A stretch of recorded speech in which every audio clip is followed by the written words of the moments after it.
Hi guys, it's me, Just Messina again, and for this video that I will be dedicating to my birthday month in June of 2026, I shall be talking about a movie that is near and dear to my heart. And not because I was introduced to this movie by a Family Guy cutaway gag, which thank goodness was mostly short and kind to the source material, but because it was actually given to me by my dear sweet professor in graduate school, Barbara McAdory. Now, this movie, My Left Foot, may sound like a Quentin Tarantino-esque fantasy movie, but it's actually a pretty good movie about Chrissy Brown, a famous Irish painter, which, you guessed it, was able to paint with his left foot. It's like, that was the only actual free part of his body that could move around without any type of, with very little restraint on his person. This is because actual Chrissy Brown had cerebral palsy, a disease in which I myself have been compared to having, and that was, for the longest time, that was the closest diagnosis that I could be compared to. So it was very similar to myself in certain regards, but in other regards it wasn't.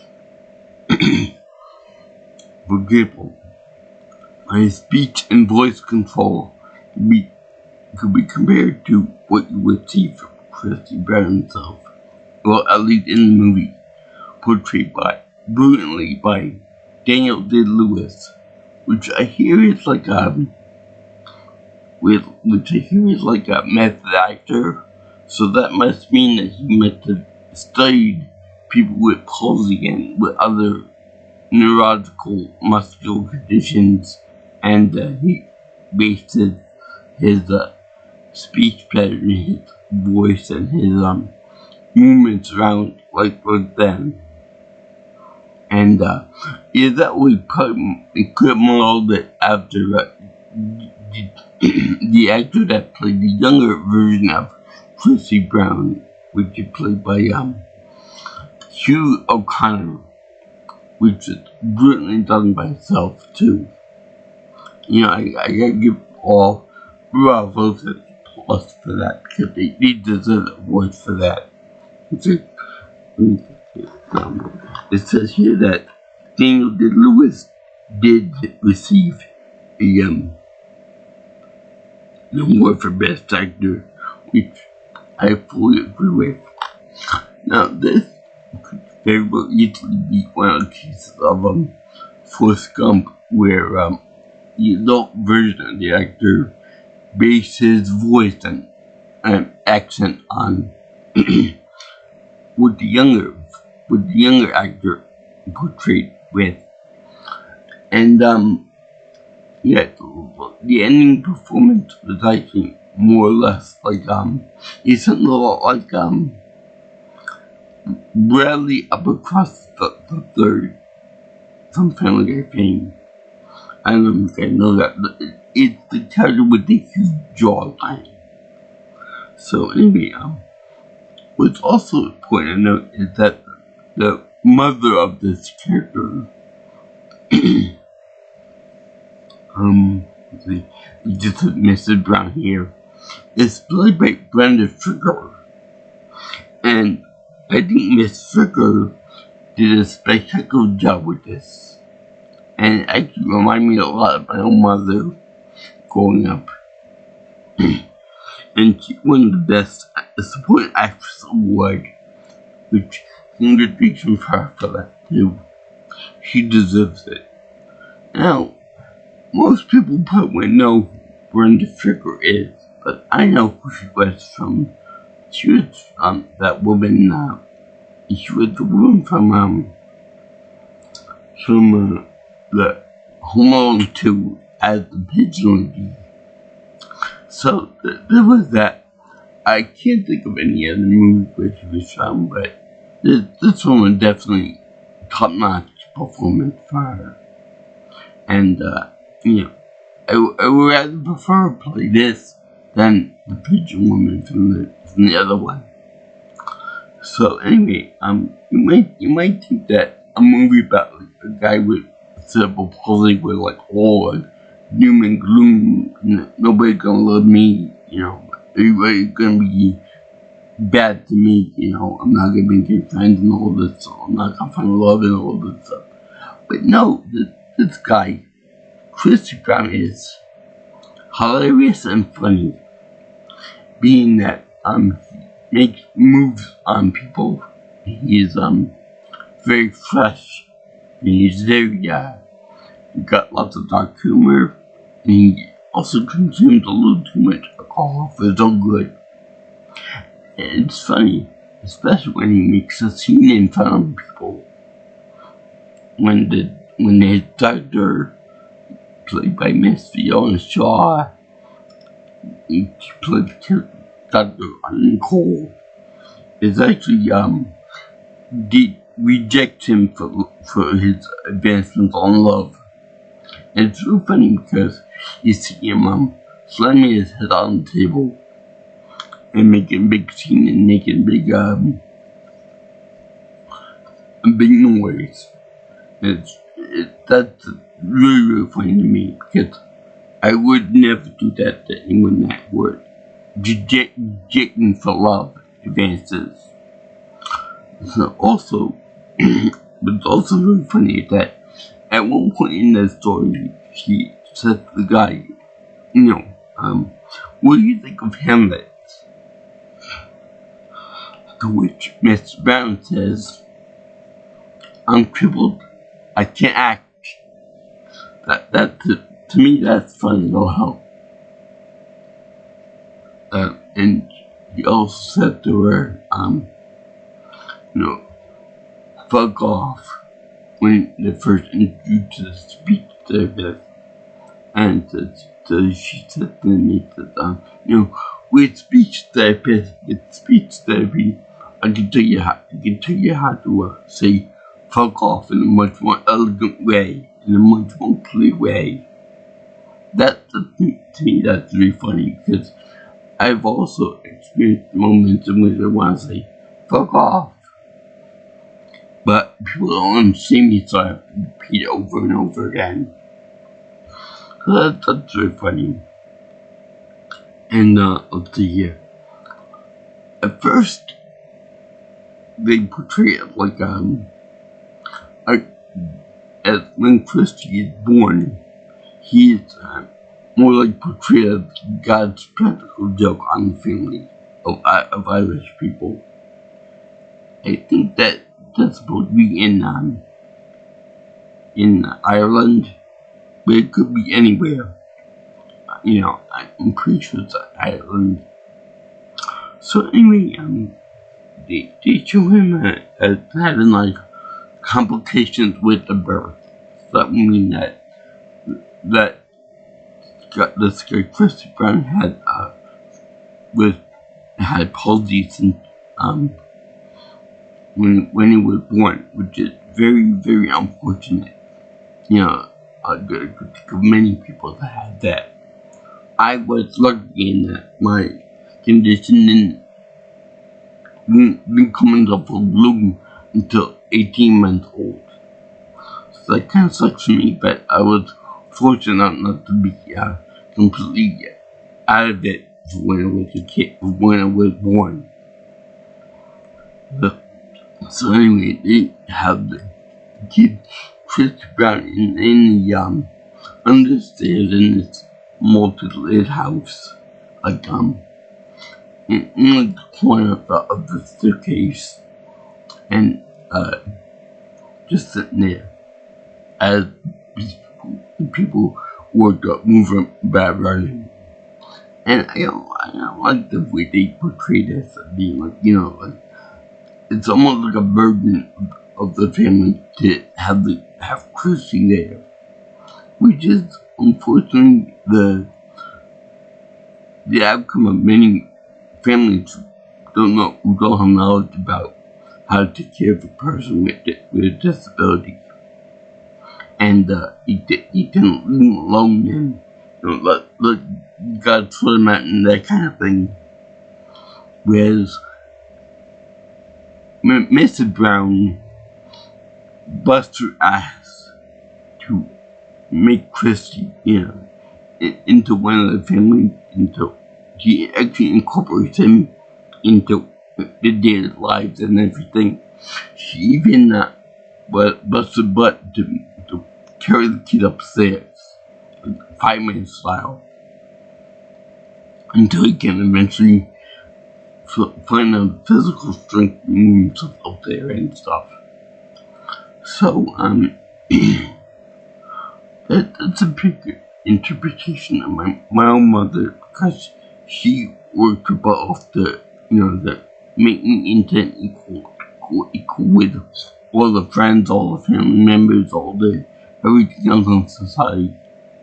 And my father did that too. But there was more of a connection with my mother, I feel. And let's see here, I don't like the way they portrayed the family as having like a privilege of mobility that Chrissy could only dream about. Even to her death, he was pretty much like this. And I find it interesting that most of the time, both Christy actors portray him as having like a weird, a pouty face all the time, like an angry pouty face all the time, which I'm sure is popular, of course, for many people with severe cerebral palsy, of which I never had. And I was kind of like the opposite. I was very lucid in my movements and my facial structures. So let's see here. Well, there.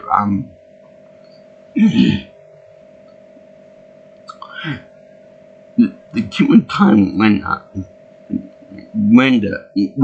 Mrs. Brown had to carry him up the stairs, fireman style, and afterwards, I believe she had a heart attack, and it was really hard to deal with that, especially when you're in a wheelchair. Well, not even in a wheelchair, but able to, when you're disabled. How would you be able to call for help? Because you had no way of verbally saying, help me, my mother, help, whatever else. So what the heck we did, but after she fell down the stairs, the guy, Mitch Brown, would pull down the stairs more or less,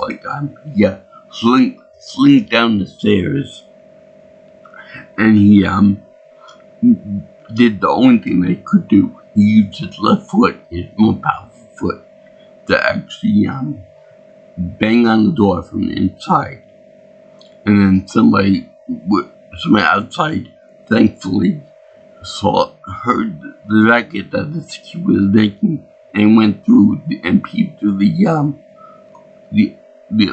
envelope slot to the mail, and he saw that the mother and him were both side by side, and then he called the ambulance so that the mother was saved. So there was more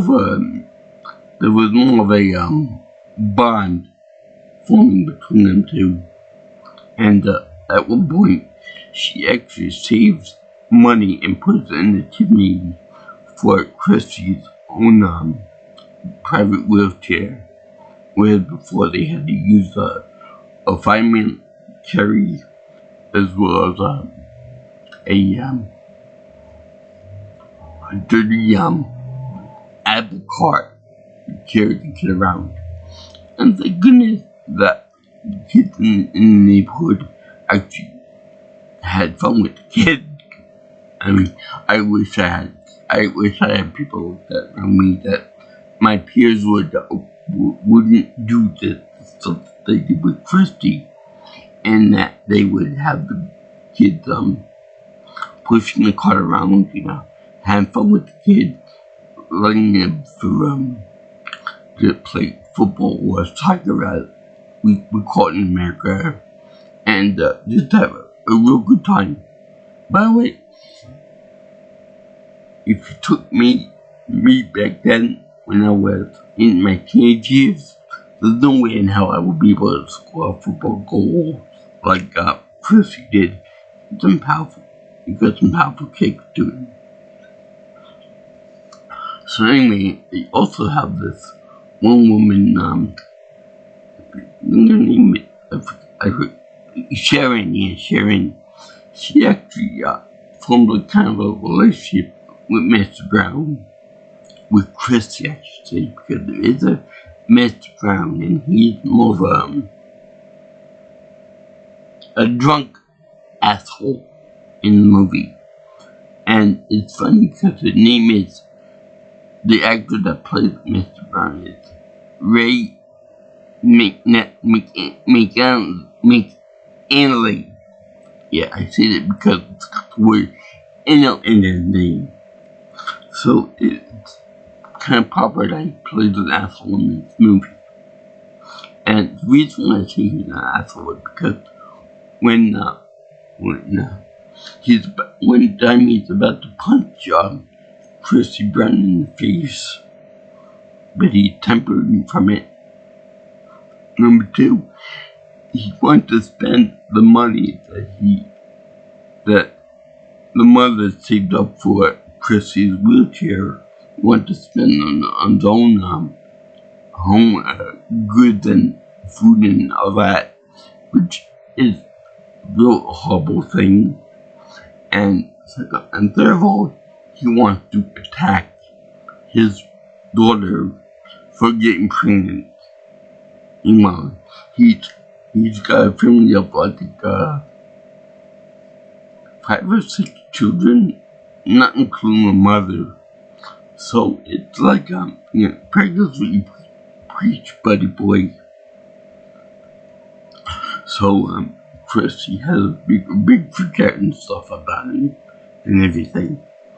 And, he ends up, going all stiff and stuff. Very good acting, by the way, because whenever I'm really pissed off, that's what happens. I tend to get freeze up and go like a fire hose stiff. No, and my whole body, to the point that I can't even speak properly. Anyway, so that's what happens. Eventually, he ends up getting a heart attack and dying. Father, Mr. Brown, which I'm surprised they only refer to the parents as Mr. and Mrs. But in any case, they have a part where they have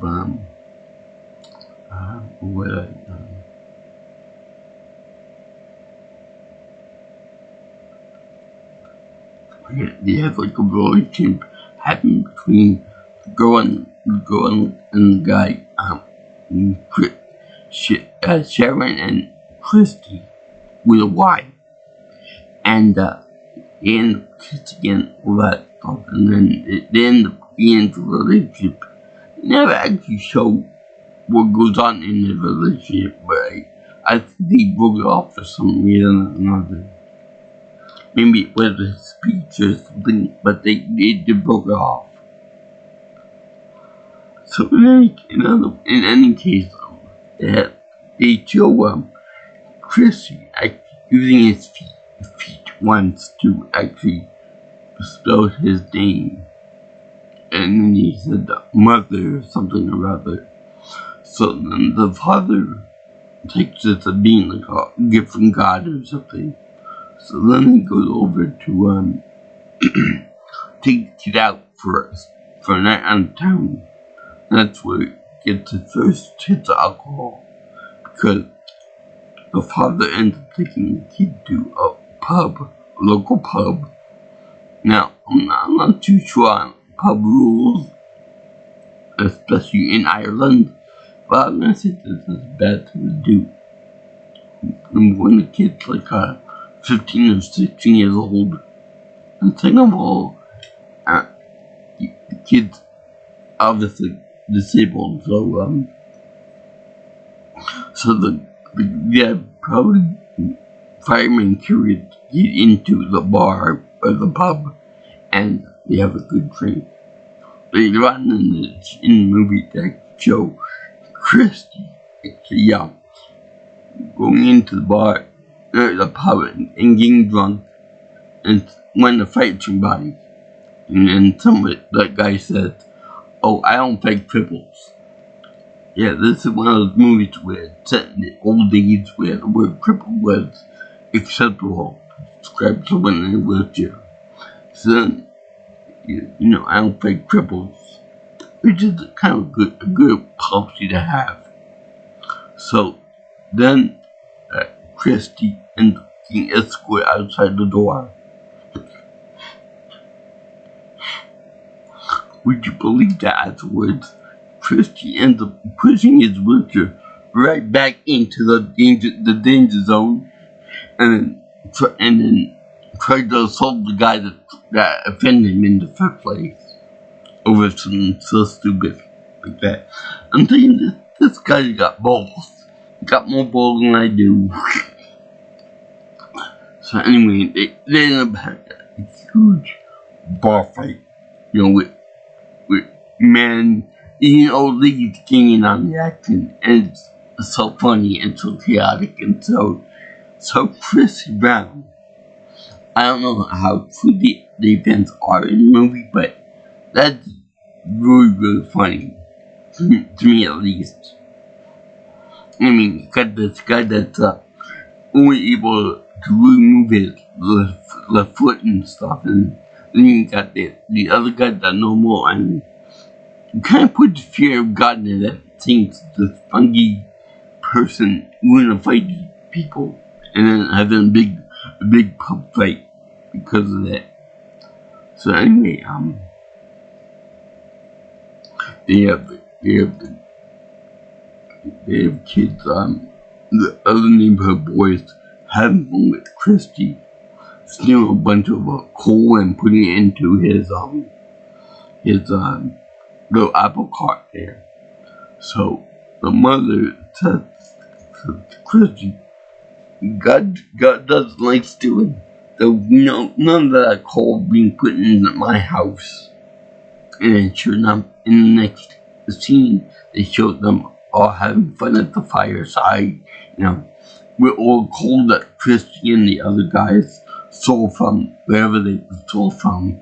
I guess that the mother got too tired of being cold and stuff, and then the father put his foot down, and then had the audacity to allow Christy to say, I did good. And that was fun by itself. So anyway, Chrissy eventually gets to speak to best, and his painting comes along nicely.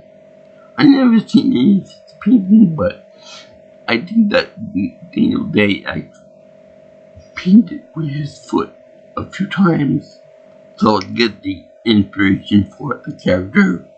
And it was pretty good, pretty nice to see that type of thing. I couldn't ever do it myself. So anyway, they have they do something where I don't really agree with, in which they force Mr. Brown into a home for other people that are suffering from palsy and other neurological diseases and conditions and whatnot. And I could kind of sympathize with this a little bit, because he looked on that the people there suffering and being mistreated, and the therapy program seemed very forced, and the people there seemed like they were in pain and stuff.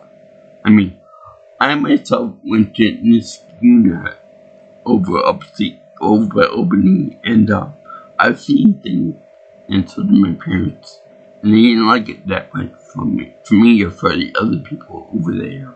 So yeah, there was a lot of mistreatment, a lot of forcefulness, and a lot of spiteful nurses and therapists up there. So I can only imagine what it'd be like in the mid 20th century, how that would have went down. You know, if it was like that in the 90s and the early 2000s, you know, I could only imagine what it'd be like during that time. And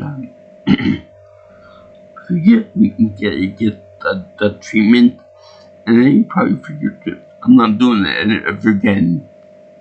So that was back when, because he was a minor at the time, that they could actually, the parents could forcibly remove Christy and make him do the country without any type of input on his part, which was wrong. So anyway, they show him when he grows up a little bit, in which he meets this woman called Mary, played by Ruth McCabe. And by the way, the girl's name is Kristen Sheridan, that plays Sharon. So anyway, they show them having out. You know, they show that Christy is into his alcohol and all that, and he's got a little pocket flask underneath his jacket, and then they show that he's a smoker too. Yeah, real wonderful for the kids, you know. Have a good role model, a drunk guy that smokes who's in a wheelchair. Nice.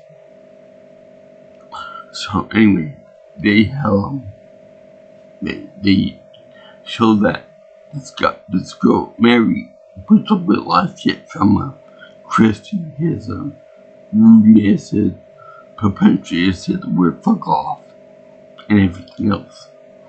And the doctor is over there telling him, Dr. Eileen Cole, played by Miss Shaw, actually told him that there's this museum that it's offering to have like a exhibit on himself, on Christie's paintings. So the guy said to everybody that this is a real good crippled artist, to which he then says that that's not to him. He's just a good artist. No cripple required. That means a lot to me. That means to anybody with a disability to be not considered a disabled artist, but to be an artist. Period. It'd be kind of like saying, like, this person's a good black artist. No, it's just an artist. It just happened to be black. It just happened to be Native American or Asian or whatever the case is.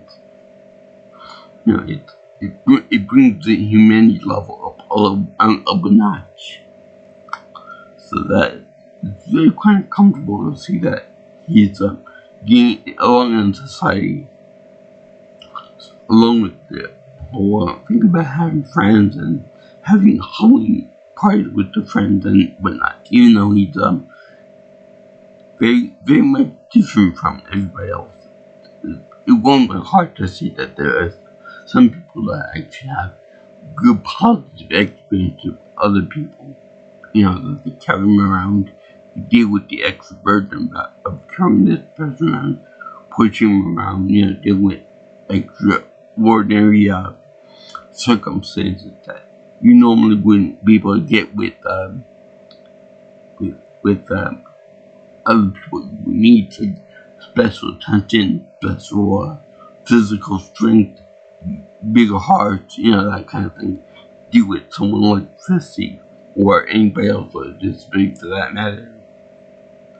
Plus you have to deal with the drug use and all the other bad conduct and all that funny shit too. So anyway, and in the movie they actually show that Miss Mary does eventually fall in love with Christy, and they do get married in I think it's in the movie in 1972. And the cover shows how they have a nice romantic picnic outside, and even show the champagne bottle being broken in both the CD and the cover for this movie. So anyway, this movie showed that even people with severe disabilities like this can't find friendship. You can't find love. Not everybody's gonna be repulsed by a person in a wheelchair or with any type of the physical disability. So it brings a lot of hope to me, and it warms my heart. And back when I said about the Quentin Tarantino thing, that this would be a hell of a lot different if they had a woman playing Chrissy Brown. It's the Chrissy Brown. Then it'd be much more up Mr. Tarantino's alley, if you catch my drift. But otherwise, this movie is brilliant because not only is it a good movie about a guy with a disability proving everyone wrong and finding a good little niche for himself in life and success and all that. But it also proves to the world that Daniel Day-Lewis is an excellent actor. Because when this movie came out in 1989, I don't know how old he was when he made this, but it showed that Daniel Day-Lewis is actually a real good actor, even at a younger age, like teenage years or 20s at most. So anyway, I highly recommend you guys see this movie. I don't know if they have that line or anything, but it's still a very good movie. It shows that even someone from like a poor and destitute little town in Ireland, with all the trappings of urban life and poor life and stuff, can live a very rich life in the end, and find friends and romance and everything else. Which really goes on my heart. Anyway, this movie is really, really spectacular and deals with people with severe physical disabilities. It's a very good story about such. And I love the way Hugh McConnell and Hugh O'Connor and Daniel Day-Lewis portray that in the movie. I mean, it looks like from the pictures online, it doesn't look like they have anything physically wrong with them. So being able to portray that, it's like really, I think iconic, really good for their reputations. And yeah, I highly recommend this movie. I'm glad that Family Guy didn't make fun of it. He didn't make fun of it at all. They could have been a lot more mean-spirited, but it was actually pretty good. I mean, when Stewie did the whole My Left Foot thing, that was a little bit more cheerful than Chrissy Brown's actual life was, but it was more of it could have been a lot worse. A hell of a lot worse than what they portrayed it in. And also another thing too, this movie is not a musical. You know, if you go by the cartoon cutaway gag, they make it look like it was a happy musical, but this movie is actually classified as a dramedy. You know, drama and comedy combined. Yeah, I can tell see that. So yeah, I thank you for watching my movie on my left foot. We come to think of it, I think that my left foot is stronger because I'm a very right-dominant person. I heard that's like reversed. And yeah. Anyway, I did this for my birthday month in June of 2026 because it's kind of obvious why I would pick a movie about a guy with a disability that overcame everything and became a success, and to find love. And I find it interesting that the father finally found some value in Christy when he found out that he could actually move his left foot to draw and write games. Big at first, but then it got more refined. And the mother, Brenda Figuer, did a spectacular job, which reminded me a lot of my own mother. Anyway,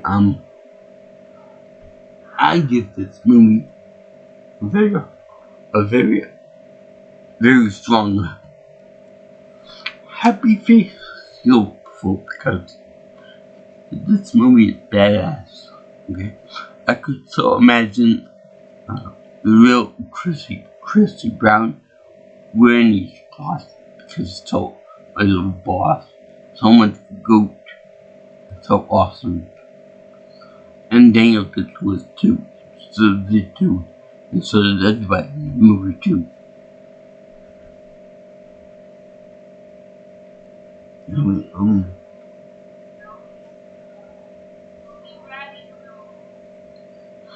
so, if I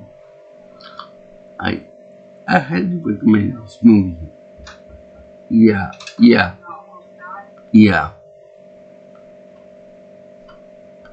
So yeah, if you guys like what you hear, you want to see more of my videos, you know, like, comment, share, and subscribe to the channel. And if you want, you can also contact me for future information on my future videos, or call me or text me at 631-707-3707. Or you can follow me on Twitter or X if you prefer, at PMuslimPro. Also, you can get my email at jjsreviewingchannel@gmail.com.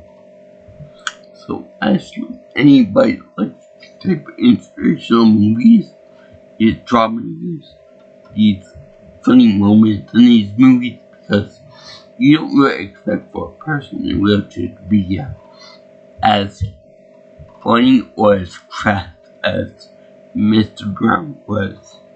You know, you expect someone like me to be humble, polite, or all this other stuff, and sober. But Christy Brown proves that even the ones with disabilities and such can be rude, nasty, crude, and can be a riot, and very fight happy. So yeah, don't piss off. Anyway, peace out, my brothers and sisters. I'll see you in the next video. All you girls and guys in Internet. And by the way, I should say that unfortunately, Mr. Chris Brown passed away a few years before this movie was actually released. So, looking down at him, smiling and laughing and saying, "Fuck off," to everyone involved. So, sayonara, what's the release, baby? And Avia saying,